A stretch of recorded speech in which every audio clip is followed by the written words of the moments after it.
Hello everyone, ఇలాంటి videos మీకు ముందుగా కావాలి అనుకుంటే మా ఛానల్ని సబ్స్క్రైబ్ చేసుకొని పక్కనే ఉన్న బెల్ ఐకాన్ని క్లిక్ చేయండి. అప్కమింగ్ రివ్యూలోకి వెళ్ళిపోదాం.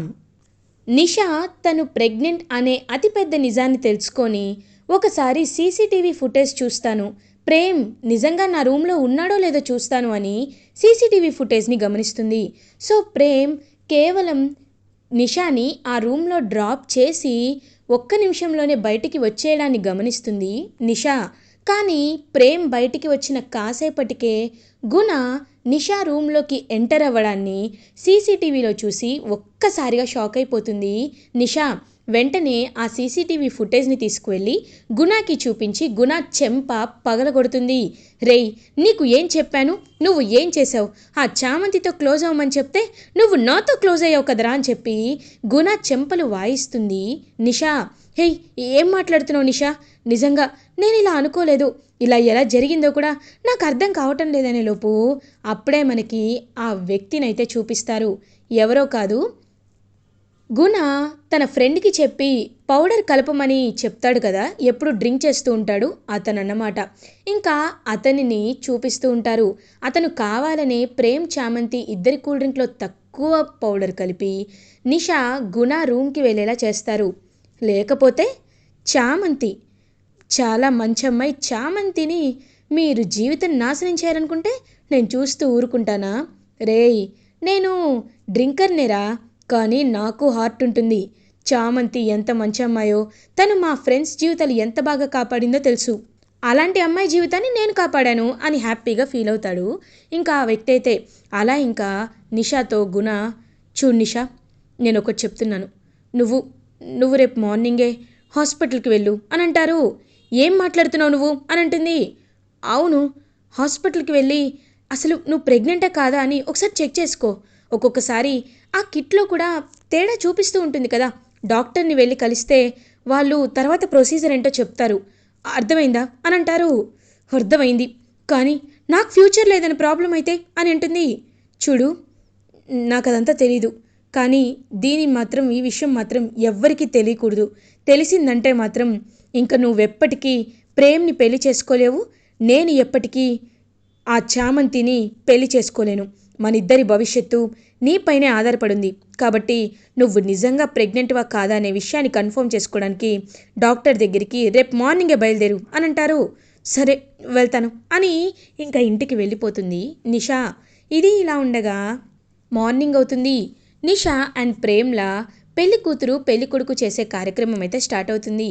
ఇంకా అలా నిషాని ప్రేమ్ని ఇద్దరిని పక్కపక్కన కూర్చోబెట్టి ఇంకా ఒక దంచే రోల్ ఒకటి తీసుకొని రోల్ని దంచి ఆ స్తంభం తీసుకొని ఇంకా పొట్టపై కొడుతూ ఉంటారనమాట. రమాదేవి పొట్టకి ఆనించేసరికి ఒక్కసారిగా నిషా ఇబ్బందిగా ఫీల్ అవుతుంది. దాన్ని గమనిస్తుంది చామంతి.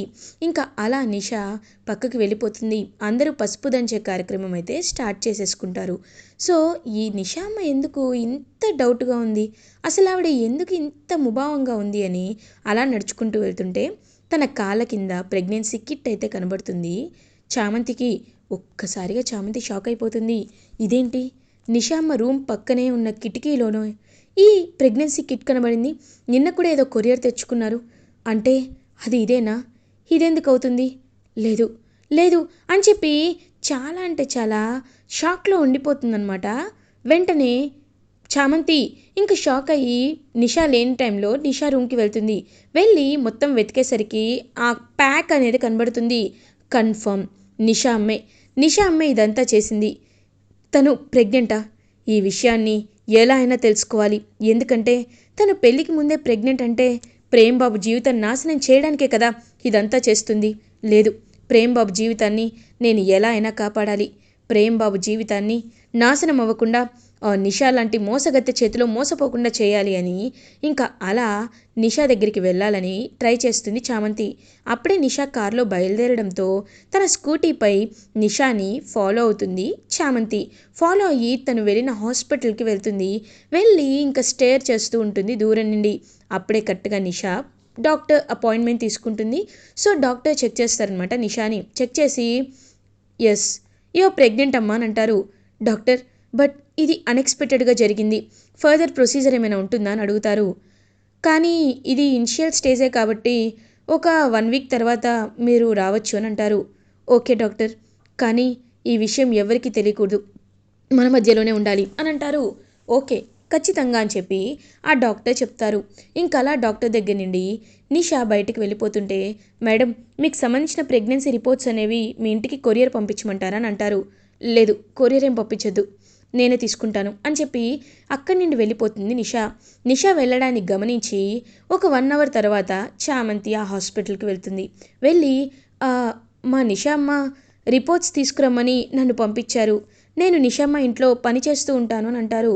ఓ అవునా, ఓకే తీసుకోండి అని నిషా ప్రెగ్నెన్సీ రిపోర్ట్స్ని చామంతికి ఇస్తారు రిసెప్షనిస్ట్. సో చామంతి ఆ పేపర్స్ని, ఆ రిపోర్ట్స్ని చేతిలో పట్టుకొని, నిషా అయిపోయావు నువ్వు, ఇప్పుడు ఇప్పుడు చెప్తాను, ప్రేమ్ బాబు జీవితాన్ని కాపాడతాను అని ఆ ప్రెగ్నెన్సీ రిపోర్ట్స్ తీసుకొని బలమైన సాక్ష్యంగా కన్సిడర్ చేస్తూ పెళ్ళి దగ్గరికి బయలుదేరుతుంది చామంతి.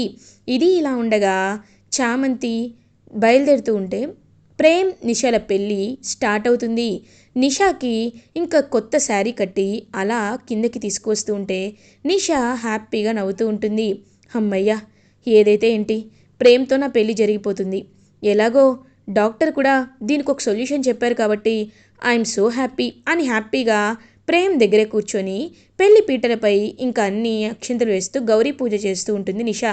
ప్రేమ్ మాత్రం చాలా ముభావంగా, కనీసం యాజ్ యూజువల్ నిషా ఫేస్ కూడా చూడకుండా సైలెంట్గా కూర్చుంటాడు. ప్రేమ్, ఏంటి ప్రేమ్, ఇన్నాళ్ళు నన్ను దూరం పెడితే ఏదో అనుకున్నాను, కానీ ఇప్పుడు నేను నీ భార్యని, అలాంటిది నువ్వు నన్ను ఎలా దూరం పెట్టుకున్నా ఉంటావు అని అడుగుతుంది. చూడు, ఎప్పటికీ నా మనసులో నువ్వుండవు అని అంటాడు ప్రేమ్. అలా చెప్పినా నేనే నీ భార్యనవుతాను అని అంటారు. ఛీ అని అక్కడి నుండి ఇంక పక్కకి ఫేస్ తిప్పుకుంటాడు ప్రేమ్. కరెక్ట్గా బాబు జీలకర్ర బెల్లానికి సమయం అయింది, ఇద్దరు జీలకర్ర బెల్లం ఒకరి తలపై ఒకరు పెట్టుకోండి అనేలోపు ఇంకా కరెక్ట్గా అలా నిషా ప్రేమ్ తలపై జీలకర్ర బెల్లం పెట్టేలోపు ఒక్క నిమిషం అని చామంతి అక్కడికి వస్తుంది. చామంతిని చూసి ఇంక రమాదేవి, ఏయ్ ఏంటే శుభమా అని జీలకర్ర బెల్లం పెట్టుకుంటుంటే ఉపశకునపు గొంతేసుకొని ఆపమంటావేంటి, ఎంత పొగరే నీకు అని అంటుంది రమాదేవి. అమ్మగారు, ఇది పొగరు కాదు, నేను చెప్పబోయే నిజం. నిషా అమ్మ ఈ పెళ్ళికి అనర్హురాలు అని అంటారు. అమ్మ చామంతి, ఏం మాట్లాడుతున్నావమ్మా అని అంటారు హర్షవర్ధన్. ఏంటి ఏంటి చామంతి ఎక్కువగా మాట్లాడుతున్నావు, మేమేంటో మా స్థాయి ఏంటో మర్చిపోయావా అని అంటారు మినిస్టర్. ఇంక నిషా అలా చూస్తూ ఉంటే గుర్తుంది, బాగా గుర్తుంది మినిస్టర్ గారు, మీ స్థాయి ఏంటో, మీరు ఏం చేస్తున్నారో, మీ కూతుర్ని ఎంత బాగా పెంచారో ఇప్పుడు అందరికీ అర్థమవుతుంది. హర్షాయ్య గారు, మీ అందరికీ ఒక అతిపెద్ద నిజం చెప్పాలి, నిషా అమ్మ ఇప్పుడు ప్రెగ్నెంట్ అని అంటుంది చామంతి. ఒక్కసారిగా రమాదేవి, రోజా, హర్షవర్ధన్, ప్రేమ్, అరుణ్, మినిస్టర్ వైఫ్ అందరూ పెళ్లి పీటల దగ్గర ఉన్న ఫ్యామిలీ మెంబర్స్ అందరూ షాక్లో ఉండిపోతారు. ఇంకా చామంతి అలా బయటకు వచ్చేసరికి రమాదేవి చామంతి దగ్గరికి వచ్చి చామంతిని కొడుతుంది. ఏంటే నోరుంది కదా అని పిచ్చి పిచ్చిగా వాగుతున్నావు, చంపేస్తా, ఏం వాగుతున్నావే అని అంటుంది రమాదేవి. అమ్మగారు, సాక్ష్యం లేకుండా నేనేం మాట్లాడట్లేదండి, నేను అన్ని నిజాలు తెలుసుకొనే పక్కా సాక్ష్యాలతోనే వచ్చి మాట్లాడుతున్నాను, కావాలంటే ఈ సాక్ష్యాలు చూడండి అని చెప్పి సాక్ష్యాలని చూపిస్తుంది. ఆ రిపోర్ట్స్ చూసిన రమాదేవి ఒక్కసారిగా షాక్లో ఉండిపోతుంది. ఇంక వెంటనే అలా రమాదేవి కోపంగా చూస్తూ ఉంటుంది నిషా వైపు. నిషా ఇంకా ఏం చేయాలని చెప్పి షాక్లో ఉండిపోతుంది. వెంటనే రమాదేవి నిషా దగ్గరికి వచ్చి నిషాని పైకి లేపి, ఏంటి నిషా, ఏం జరుగుతుంది ఇక్కడ అంటే, ఈ విషయాన్ని నా దగ్గర దాచిపెడతావా, నా కొడుకు ప్రేమ్కి అన్యాయం చేయాలనుకుంటావా, ఇన్నాళ్ళు నువ్వు చాలా మంచిదాన్ని అనుకున్నాను, కానీ ఏంటి నిషా ఇదంతా అని అంటుంది రమాదేవి. వెంటనే హర్షవర్ధన్ కూడా, అయినా ఏంటి రమా, ఇంకా ఇలాంటి అమ్మాయితో మాటలేంటి, నిజంగా చామంతి ఉంది కాబట్టే అదృష్టవశాత్తు ప్రేమ్కి అన్యాయం జరగకుండా ఈ విషయం మనకు ముందే తెలిసింది, లేకపోతే ప్రేమ్ జీవితం నాశనం అయిపోయేది కదా. లేదు, కరెక్ట్ కాదు మా, ఈ పెళ్ళి ఆపేద్దాం రమా అని అంటారు. ఇంకా ఆపకుండా ఎలా ఉంటాం హర్ష అని రమాదేవి అనేసరికి, ఆంటీ ఒక్క నిమిషం అని అంటుంది నిషా. ఇంక వెంటనే అలా చామంతి చూస్తూ ఉంటుంది. ఆంటీ, నేను ప్రెగ్నెంట్ అని ఈ పెళ్ళి ఆపేయాలనుకుంటున్నారు, సరే, కానీ నా ప్రెగ్నెన్సీకి కారణమే ప్రేమ్ అని అంటుంది నిషా. ఒక్కసారిగా చామంతి మైండ్ బ్లాక్ అయిపోతుంది, ప్రేమ్ మైండ్ కూడా బ్లాక్ అయిపోతుంది. హే నిషా, నోటికొచ్చినట్టు మాట్లాడావో ఊరుకొని చెప్తున్నా. నేను నేను ఏం మాట్లాడుతున్నావు నువ్వు అని అంటారు. ప్రేమ్, నీకు ఆ రోజు గుర్తులేదు ప్రేమ్.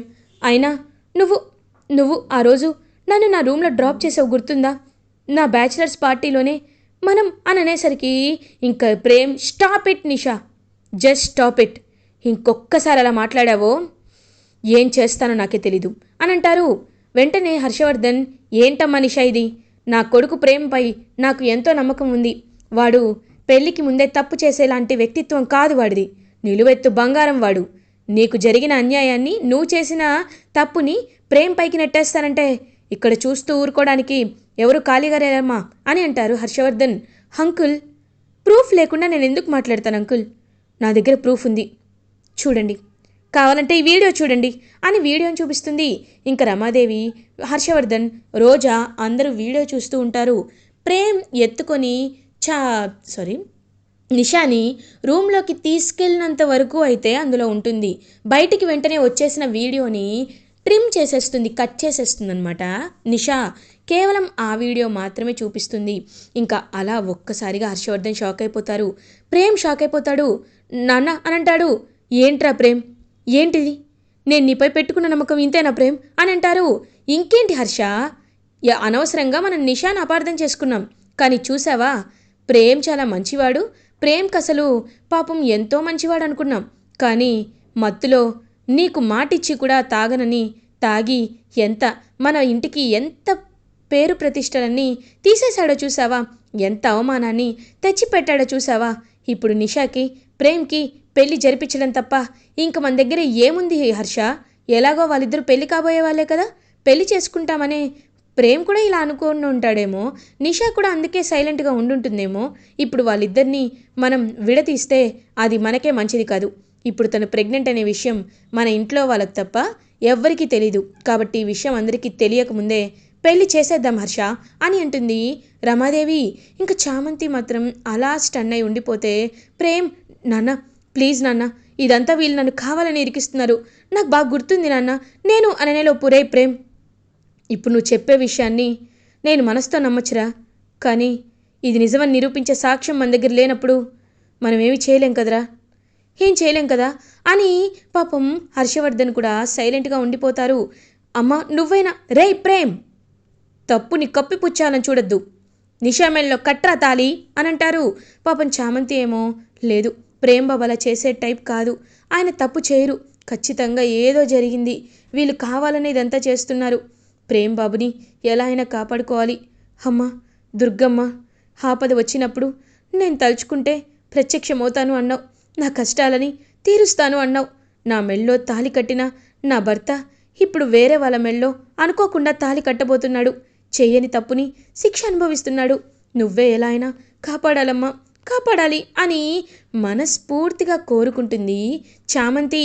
కరెక్ట్గా అప్పుడే అక్కడికి ఈ గుణ వాళ్ళ ఫ్రెండ్ అయితే వస్తాడు. సార్ ఒక్క నిమిషం సార్ అని అంటారు ప్రేమ్ని. ఇంక ప్రేమ్ అలా చూస్తూ ఉంటారు. రే రాజేష్, నువ్వేంట్రా ఇక్కడ అని అడుగుతారు. సార్, నేను ఎప్పుడు పార్టీకి వచ్చినా బాగా డ్రింక్ చేస్తానని అందరూ అనుకుంటారు సార్, కానీ నేను ఈసారి ఏం చేశానో ఎవరికి తెలియదు సార్ అని అంటారు. ఏం మాట్లాడుతున్నావురా నువ్వు అని అడుగుతుంది Nisha. Shut up, just shut up. Sir, ఇప్పుడు నేను చెప్పే నిజాలన్నీ మీరందరూ వినాలి. ఎందుకంటే ఆడపిల్లకి అన్యాయం చేద్దామని సాటి ఆడదే అనుకుంటే తనకి ఎలాంటి శిక్ష దేవుడు విధిస్తాడో, ఎలా తన జీవితం నాశనం అవుతుందో ఈ విషయం బట్టి అందరూ అర్థం చేసుకోవాలి. నిషా, తప్పు చేసావు నిషా, చామంతి జీవితం నాశనం చేయాలనుకొని అతిపెద్ద తప్పు చేశావు అని అంటాడు. ఇంకా అలా నిషా వాళ్ళ ఫ్రెండ్ అయితే, రేయ్ ఏం వాగుతున్నావురా అని గుణ కాలర్ పట్టుకునేలోపు, ఒక్క నిమిషం గుణ, నా దగ్గర సాక్ష్యాలున్నాయి అని ఇంకా హర్షవర్ధన్ వాళ్ళకి అదైతే ఇస్తాడనమాట. ఆ ఫోటో మొత్తం వీడియో ఫుటేజ్ అయితే, సార్ వీళ్ళు మీకు చూపించింది కేవలం ఒక్క క్లిప్పే సార్, మొత్తం కాదు, కానీ నా దగ్గర మొత్తం వీడియో ఉంది, కావాలంటే చూడండి అని చెప్పి ఇంకా వీడియో మొత్తాన్నైతే చూపిస్తారు. చూపించేసరికి క్లియర్గా ప్రేమ తొందరగా అక్కడి వెళ్ళిపోవడం, ప్రేమ్ వెళ్ళిపోయిన తర్వాత రూమ్లోకి గుణ వెళ్ళడం అదంతా క్లియర్గా ఉంటుంది. ఒక్కసారిగా ఫ్యామిలీ మెంబర్స్ అందరూ షాక్లో ఉండిపోతారు. వెంటనే ఇంకా అలా గుణ దగ్గరికి వస్తాడనమాట మినిస్టర్. గుణ చెంప పగలకొట్టి, ఎంత ధైర్యం రా నీకు, నా కూతురు జీవితాన్ని నాశనం చేస్తావురా, యూ ఈడియట్ రాస్కెల్ అని చెప్పి తిడుతూ ఉంటే ఇంకా గుణ, సార్ నేను కావాలని చేయలేదు సార్, చామంతి అనుకొని అనేలోపు హర్షవర్ధన్ వచ్చి గుణ చెంప పగలకొడతాడు. అంటే చామంతి జీవితాన్ని నాశనం చేయడానికి ఇంత ప్లాన్ వేసావురా, ఛీ, అయినా నీకు బెయిల్ ఇచ్చిందెవరు? ఏమ్మా నిషా, నువ్వు ఆడపిల్లలాగే ప్రవర్తిస్తున్నావా? అయినా ఇలా చేయడం ఏంటమ్మా? చామంతి జీవితాన్ని నాశనం చేయడానికి ఇంత ప్లాన్ వేసి ఈ గుణాన్ని బెయిల్ ఇప్పించి బయటికి తెప్పించి చామంతి జీవితాన్ని నాశనం చేయాలనుకుంటావా అని అంటారు. అది కాదు అంకుల్ అని అనేసరికి, షటప్, ఇంకేం మాట్లాడద్దమ్మా, నీలాంటి వాళ్ళు ఉండడం స్త్రీ జాతికి అవమానం, ఇది కరెక్ట్ కాదు అని అసహించుకుంటారు హర్షవర్ధన్. ఇంకా ప్రేమ్, నాకు తెలుసు నాన్న, వీళ్ళు ఇలాంటి వాళ్ళని నాకు తెలుసు, అందుకే చామ్ని వీళ్ళ దగ్గర నుండి చాలాసార్లు కాపాడుతామని నేను ఎప్పుడు ప్రయత్నిస్తూ ఉంటాను నాన్న అని పాపం ప్రేమ్ అంటాడు. ఇంకా అలా ప్రేమ్ దగ్గరికి వచ్చి ప్రేమ్ని హక్ చేసుకొని, రేయ్ ప్రేమ్, నన్ను క్షమించరా, కళ్ళతో చూసిన సాక్ష్యాలనే నమ్మాల్సి వచ్చింది. ఇప్పుడు ఇదిగో ఈ అబ్బాయి వచ్చి చెప్తే కానీ ఆ రోజు ఏం జరిగిందో తెలుసుకోలేకపోయాం. గుణ, ఇంకేంటి చూస్తున్నావు, నిషా మెళ్ళో తాలి కట్టు అని అంటారు. అంకుల్ అనేలోపు, చంపేస్తాన్రా తాలి కట్టకపోతే, కట్టు అని గన్ గురిపెడతారు మినిస్టర్. డాడీ అని అంటుంది, యూ షటప్, ఇలాంటి పిచ్చి పిచ్చి పనులు చేసేటప్పుడు ఎవరైనా నాకు చెప్పాలి. నువ్వు ఎవ్వరి ప్లాన్ లేకుండా నీ ఇష్టం వచ్చింది చేసుకుంటూ వెళ్ళిపోతావు అనుకోలే నిషా. ఒక తండ్రిగా ఈరోజు నిన్ను చూసి సిగ్గుపడుతున్నాను. ఇప్పుడు నేను చెప్పించేయడం తప్ప నీకే దారి లేదు. గుణ, కట్టు తన మెళ్ళో తాలి అని అంటారు. ఇంక గుణ ప్రేమ్ చేతిలోండి తాలి తీసుకొని తప్పని పరిస్థితిలో అలా ఇంకా చామంతి కాకుండా నిషా మెడలో తాలి కడతాడు గుణ. అదంతా చూస్తూ ప్రేమ్ చాలా అంటే చాలా హ్యాపీగా ఫీల్ అవుతారు. ఇలా ఎపిసోడ్ ఎండ్ అవుతుంది. ఫర్దర్ ఎపిసోడ్ రివ్యూస్ ముందుగా మీకు కావాలి అనుకుంటే మా ఛానల్ని సబ్స్క్రైబ్ చేసుకోండి. Thanks for watching.